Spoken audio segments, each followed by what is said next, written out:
2018 and welcome back to my vlog.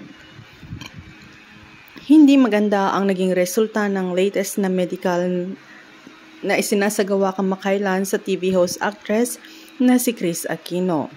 Nagbigay ng ilang updates ang Queen of All Media sa kanyang kondisyon at inamin nga niya na may mga nakitang abnormal activities sa kanyang blood panel na kailangan ng agarang medical attention. Sa susunod na linggo, kailangang sumailalim sa iron infusion, isang procedure na maglalagay ng iron sa katawan sa pamamagitan ng karayom. Bukod sa pagkakaroon ng multiple autoimmune disease, kailangan din ngayon pagtuunan ng pansin ni Kris ang kanyang Church-Strauss syndrome na tinatawag ding eosinophilic granulomatosis with polyangiitis o EGPA. Ayon sa isang health website, ang Church-Strauss syndrome ay isang rare disease characterized by inflammation of cells in blood or tissues. Ang ilang simptomas na nararanasan ni Kris ay ang pagtaas ng heart rate, madalas na pagkahilo, at sakit ng ulo. Sa kanyang Instagram account, nagpost si Kris ng litrato, kalakip ang mahabang mensahe hinggil sa bagong pinagdaraanan na kondisyon. There's something I chose not to reveal but I feel I must. There were some abnormalities in my blood panel. My hemoglobin hit in all-time low. My sodium was as always low, but my potassium also dropped.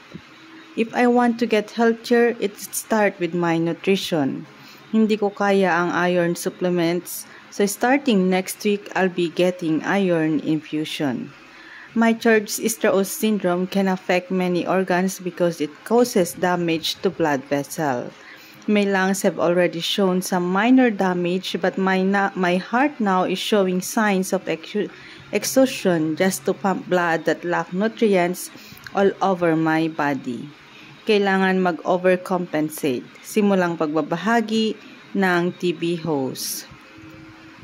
Pagpapatuloy pa niya, Dr. Malika explained to me that my heart rate going up to 130 to 135 after taking a shower.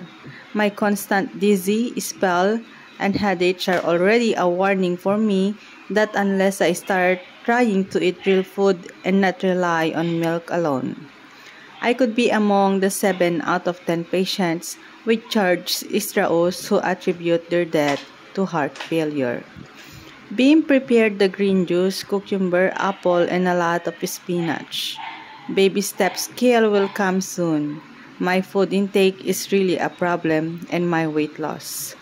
I was knocked out because of my exhaustion from having both my Dupixent and methotrexate injected into me on Wednesday, so I miss our Thanksgiving celebration.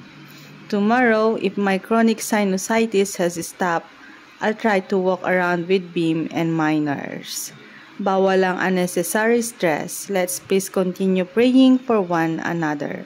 Ang huling pahayag ni Kris. Thanks guys for watching and God bless everyone.